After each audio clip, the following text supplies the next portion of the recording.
Hello friends, कैसे हैं आप लोग? अच्छे होंगे। प्रीवियस क्लास में हमने बात कर ली थी पूर्व मध्यकाल टॉपिक में। हमने कश्मीर के राजवंशों की बात की थी, तीन चार महत्वपूर्ण राजवंशों की बात की थी। उत्तर भारत में पूर्व मध्यकाल के समय एक ही राजवंश रह गया, शाही वंश। और उसके बाद आक्रमण शुरू हो जाएंगे अरबों के, तुर्कों के। ठीक है, तो आज शुरुआत की बात जो हम करेंगे, सबसे पहले शाही वंश, फिर उसके बाद भारत पर अरब आक्रमण की चर्चा करेंगे। तो शुरू करते हैं आज की क्लास में। सबसे पहला टॉपिक आज का शाही वंश। ओके, तो पूर्व मध्यकाल में ये भी एक काफी इंपॉर्टेंट वंश है, शाही वंश, जिसे हराकर ये क्या है, तुर्क भारत में प्रवेश करते हैं, मुस्लिम। ठीक है, शाही वंश पर जो क्षेत्र की बात करें अगर हम शाही वंश की, तो यह किस क्षेत्र में स्थित था?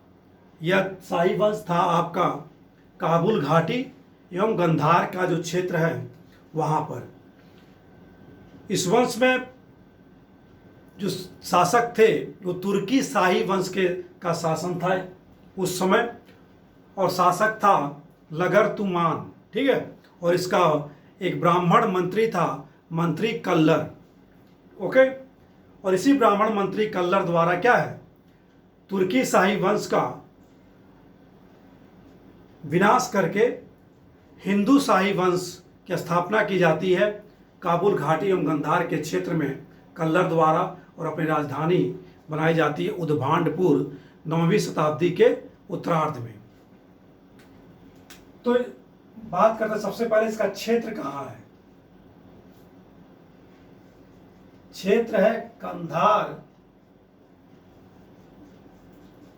घाटी व गंधार क्षेत्र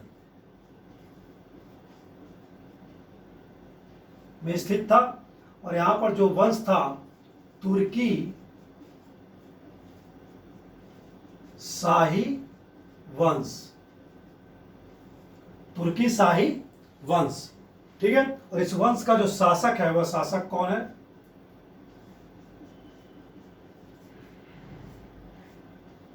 शासक है लगरतुमान। क्या है ना, लगरतुमान।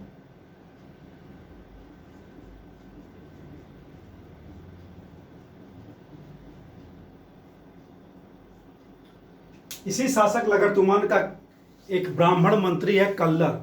कल्लर द्वारा क्या है, इसी काबुल घाटी गंधार क्षेत्र में तुर्की शाही वंश को हटाकर हिंदू शाही वंश की स्थापना की जाती है। किसकी? हिंदू शाही वंश की। ओके, कौन है संस्थापक इसका?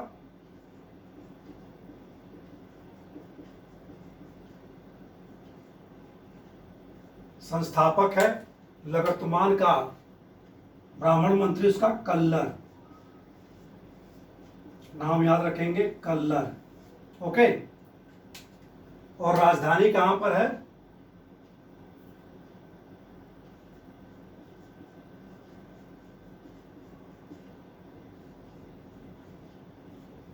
राजधानी उद्भांडपुर, उद्भांडपुर।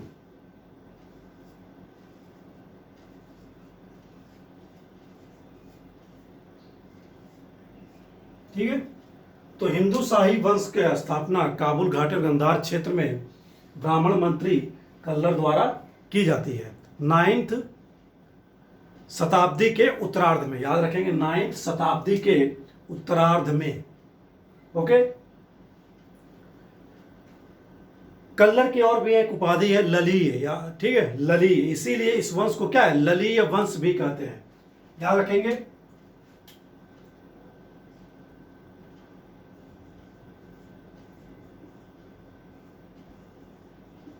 कल्लर की उपाधि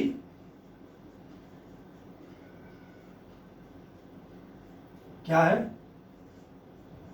ललीय। ठीक है, इसीलिए हिंदू शाही वंश को ललीय वंश भी कहते हैं, ललीय वंश भी कहा जाता है।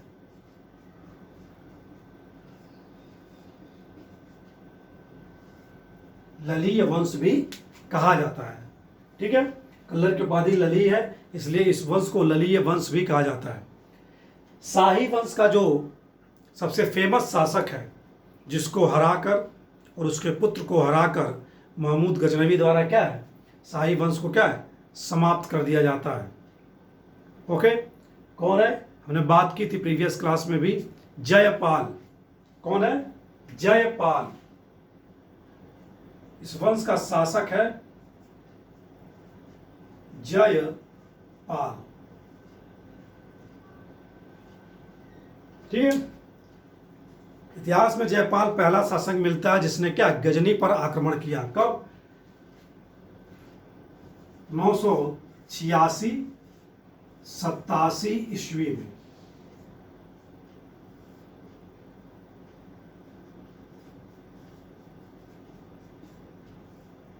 गजनी पर आक्रमण।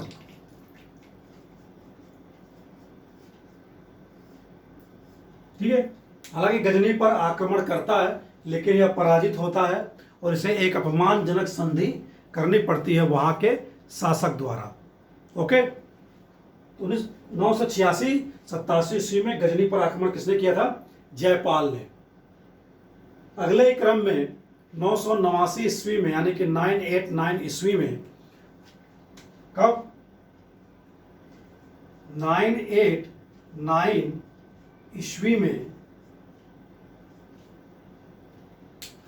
सुबुक्तगीन। ठीक है, कौन? सुबुक्तगीन, गजनी शासक सुबुक्तगीन द्वारा आक्रमण किया जाता है शाही वंश यानी जयपाल पर। गजनी शासक सुबुक्तगीन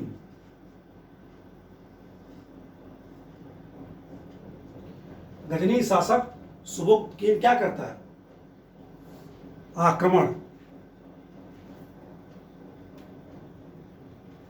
ठीक है, जयपाल पर आक्रमण करता है और जयपाल को पराजित करता है। इसके बाद सुबुक्तगीन यानी सुबुक्तगीन का पुत्र महमूद गजनवी कब हमला करता है? जयपाल को हराता है 1001 ईस्वी में। ओके, 1001 ईस्वी में महमूद गजनवी, कौन? महमूद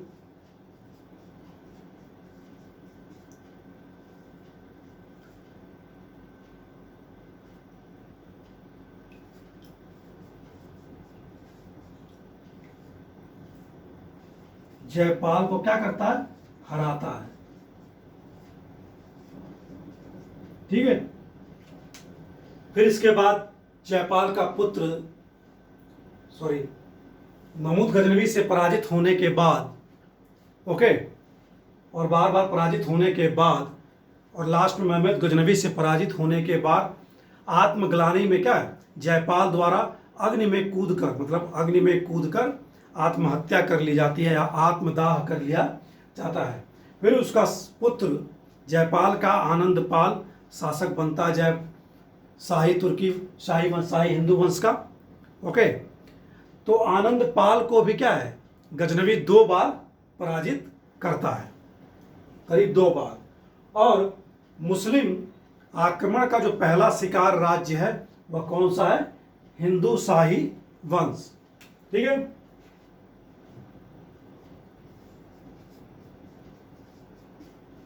मुस्लिम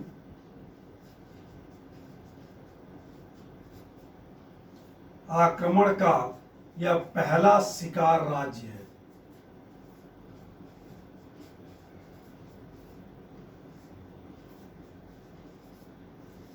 ओके, पहला शिकार राज्य, यानी कि शिकार कौन हुआ? मुस्लिम आक्रमण का प्रथम शिकार है ये, पहला मुस्लिम आक्रमण का। कौन सा? शाही वंश हिंदू शाही वंश, जो कंधार घाटी क्षेत्र और गंधार के क्षेत्र में था। ये लास्ट वंश बचा था जिसके उत्तर भारत में बात कर ली। दक्षिण भारत के राज्यों की बात बचे हुए हैं पूर्व मध्यकाल में। आज का दूसरा टॉपिक जो है हमारा वो है कौन सा, भारत पर अरब आक्रमण। ठीक है,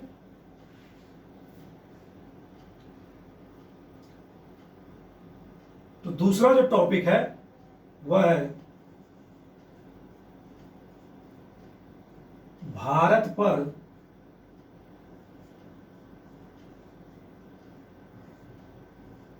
अरबों का आक्रमण।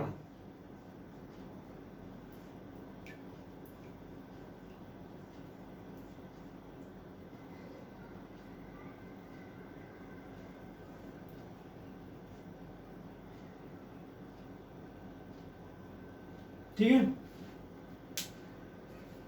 भारत पर अरबों का आक्रमण।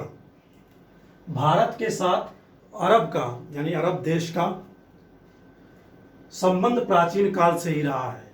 यानी कि प्राचीन काल से ही, यानी कि 8th एडी या 7th एडी से पहले जब इन्होंने आक्रमण किया 8th एडी में, 8वीं शताब्दी में, उसके पहले क्या है, अरबों के साथ भारत का व्यापारिक संबंध था। ठीक है, और ये व्यापारिक संबंध 7वीं एडी से पहले तक, यानी कि 7वीं शताब्दी से पहले तक पश्चिमी समुद्री जो तट हैं भारत के, पश्चिमी घाट के, उधर से ये व्यापार होते थे। ठीक है, लेकिन 7वीं शताब्दी में अचानक अरब क्या हुए, अरब मुसलमान महत्वपूर्ण शक्ति के रूप में प्रकट हुए या उभरे, और उन्होंने क्या है, दूसरे राज्यों पर, क्षेत्रों पर, देशों पर क्या आक्रमण करना शुरू किया। लगभग संसार के, विश्व के अन्य देशों पर उन्होंने क्या है, अधिकार कर लिया। ठीक है, आज की बात करें तो लगभग 50 से ऊपर देशों में क्या है, मुस्लिम बहुल क्षेत्र है या मुस्लिम देश हैं। ठीक है, लेकिन भारत पर भी इनके द्वारा आक्रमण किया जाता है, लेकिन कोई अस्थायी प्रभाव ये छोड़ नहीं पाते हैं भारत पर। हो सकता है इसका कारण ये रहा हो कि भारत बहुत बड़ा विशाल क्षेत्र था, हर क्षेत्र में अलग अलग राजा थे। ओके, तो इतने बड़े देश को जीतना आसान नहीं था। बाकी जो देशों को जीता गया वो छोटे छोटे थे। ओके, तो फाइनली भारत पर अस्थायी प्रभाव अरबों द्वारा नहीं छोड़ा गया। तो आक्रमण की बात करें, जो आक्रमण की जो सूचना प्राप्त होती है, हमें जानकारी प्राप्त होती है, आक्रमण की जो जानकारी प्राप्त होती है, सबसे पहले एक किताब का नाम है किताब फुतूल अल बलदान। क्या नाम है,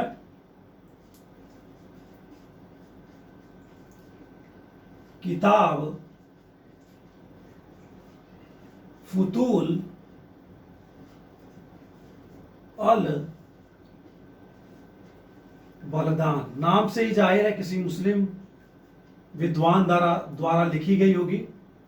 ठीक है, तो अरबों का आक्रमण भारत पर किस किताब से पता चलता है, किताब फुतूल अल बलदान। ठीक है, इसका लेखक है विद्वान बिलादुरी, 9th एडी में। कौन, किसके द्वारा लिखी गई है, याद रखेंगे नाम, बिलादुरी। ओके, ये पुस्तक लिखी गई है 9th एडी में, यानी कि 9वीं शताब्दी में। ओके, दूसरी जो जानकारी प्राप्त होती है पुस्तक है, कौन सी पुस्तक है, 1216 ईस्वी में लिखी गई चचनामा। ओके,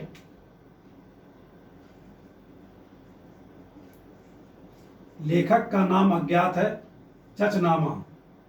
याद रखेंगे 1216 ईस्वी के आसपास की ये लिखी गई पुस्तक है, जो सिंध के बारे में जानकारी देती है, राजवंश के बारे में जानकारी देती है। ओके, और अरबों के आक्रमण के बारे में जानकारी प्राप्त होती है इन दोनों पुस्तकों से। अरब जो थे पहले मुसलमान आक्रमणकारी थे भारत पर। ठीक है, पहले मुसलमान आक्रमणकारी कौन थे भारत पर, अरबवासी। यहाँ हमने गजनवी की बात की थी, तो बात की बात है, ये तुर्कों की बात आएगी भी, अफगानिस्तान गजनी की। लेकिन 712 ईस्वी में जो पहला आक्रमण किया गया मोहम्मद बिन कासिम द्वारा सिंध पर, तो इससे क्या है, ये पहले मुसलमान आक्रमणकारी थे भारत पर। ठीक है, अगली बात 712 ईस्वी में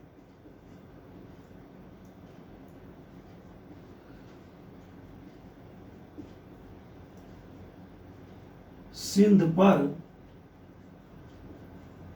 आक्रमण, सिंध पर आक्रमण। ठीक है, सिंध पर आक्रमण किया जा रहा है। सिंध अभी कहाँ है, पाकिस्तान का एक प्रांत है, बलूचिस्तान का पार्ट है। तो सिंध पर आक्रमण किया जाता है, किसके द्वारा? आक्रमणकारी कौन है? मोहम्मद बिन कासिम, मोहम्मद बिन कासिम। ठीक है, 712 ईस्वी सिंध पर आक्रमण, मोहम्मद बिन कासिम। तो जाहिर सी बात है यहां पर कोई शासक भी होगा, एक शासक है, शासक का नाम है दाहिर। सिंध का शासक कौन है?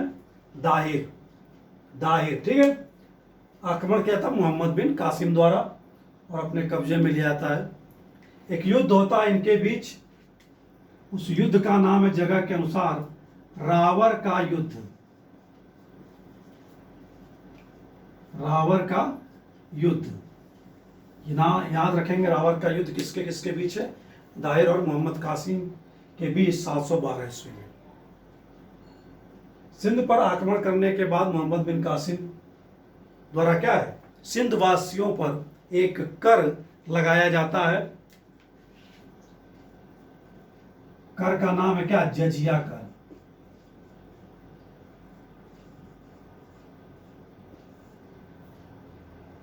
ठीक है, सिंध क्षेत्र में टैक्स, जजिया कर। ओके, सिंध वासियों पर जजिया कर लगाया जाता है।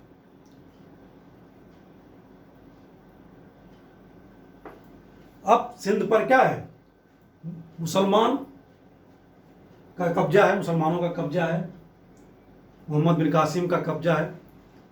ठीक है, तो भारत की संस्कृति से परिचित होते हैं, तो भारत की संस्कृति से कुछ चीजें क्या करते होंगे, ग्रहण भी किया होगा इन्होंने। जैसे अरब वासियों ने क्या है, भारत से गणित, दर्शन शास्त्र, चिकित्सा, नक्षत्र शास्त्र और शासन प्रबंध की जो शिक्षा है वह भारतीयों से क्या की, ग्रहण की। ओके, इसके बाद कुछ पुस्तकें भारत से बगदाद गई। ठीक है, भारत से बगदाद गई। तो बगदाद क्षेत्र सेंटर रहता है इस वक्त खलीफाओं का, जो पहले सेंटर कहाँ था, मक्का मदीना में, वो ट्रांसफर होते रहता है, दमिश्क पहुंचता है, दमिश्क से कहाँ पहुंचता है, बगदाद। ठीक है, तो बगदाद कुछ पुस्तकें जाती हैं 753 से लेके 74 ईस्वी के मध्य में अरब विद्वानों द्वारा ले जाई जाती हैं भारत से, कहाँ, बगदाद में। कब? और उसका अरबी में अनुवाद किया जाता है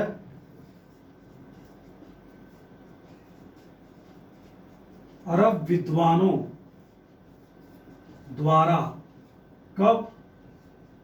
753 से लेकर 74 ईस्वी तक के मध्य, 753 से 74 ईस्वी के मध्य दो पुस्तकें बगदाद, इराक की राजधानी बगदाद, ठीक है, बगदाद लेकर गए।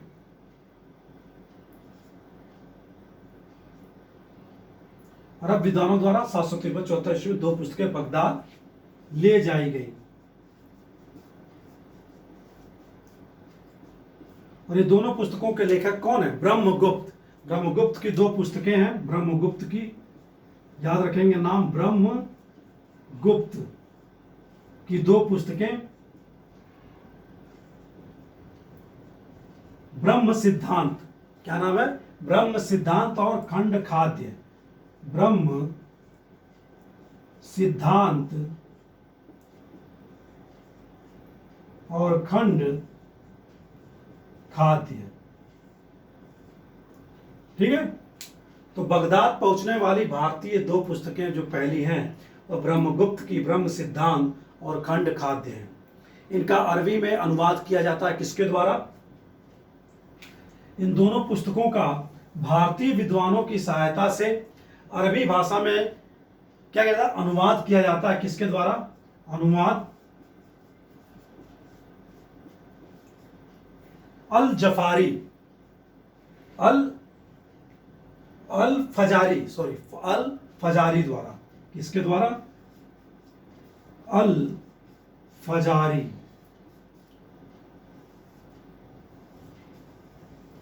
अनुवाद कौन कर रहा है? भारतीय विद्वानों की सहायता से अल फजारी, अरबी भाषा में। ओके।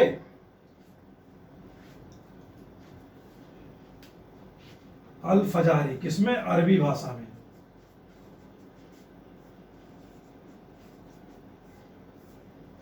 ठीक है। इसका तो और भी अरबी भाषा में पुस्तकों का अनुवाद होता है, जैसे कि पंचतंत्र, दादू टोना से रिलेटेड पुस्तक पंचतंत्र का अनुवाद किस नाम से किया गया अरबी भाषा में? कलीला व दिमना। क्या नाम है? कलीला व दिमना। ठीक है। इसका भी अनुवाद अरबी भाषा में किया गया है। अगर क्वेश्चन पूछता है कि किस भारतीय पुस्तक का अरबी भाषा में अनुवाद कलीला व दिमना है, तो वह कौन सी पुस्तक है? पंचतंत्र। ठीक है। और जब अरब सिंध पर कब्जा करते हैं तो वहां एक सिक्का भी चलाया जाता है। कौन सा सिक्का? सिक्के का प्रचलन।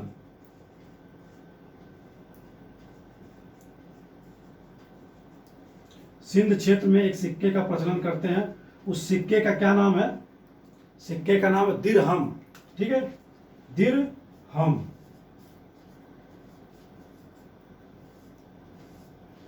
ठीक है। सिक्के का दिरहम। ये पुस्तकों की बात हो गई। बाकी जो इस्लाम में हम बात करते हैं अरबों में, वह सूफी मत पर, सूफी मत है एक। ठीक है। विद्वानों से रिलेटेड सूफी मत। तो सूफी मत पर जो सबसे ज्यादा प्रभाव माना जाता है भारतीय संस्कृति में, वह है बौद्ध धर्म का। किसका? बौद्ध धर्म का।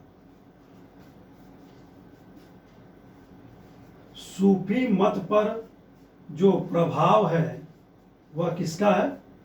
किस धर्म का? भारतीय धर्म का। वह बौद्ध धर्म का। ये सब क्वेश्चंस याद रखेंगे, क्वेश्चंस पूछे जा सकते हैं। ठीक है। बौद्ध धर्म का। तो ये संक्षिप्त विवरण था, जानकारी थी अरब आक्रमण के बारे में। इसी के आगे हम बढ़ेंगे, तुर्कों का आक्रमण की बात करेंगे कल की क्लास में। तुर्कों में यामनी वंश यानी अल्पतगीन का सबुक्तगीन महमूद गजनवी, फिर गोरी वंश की बात करेंगे महमूद गोरी की, फिर मध्यकाल में प्रवेश करेंगे कुतुबुद्दीन ऐबक के माध्यम से गुलाम वंश की स्थापना 1206 में। तो आज क्लास में बस इतना ही। नमस्कार। Thanks for watching the video.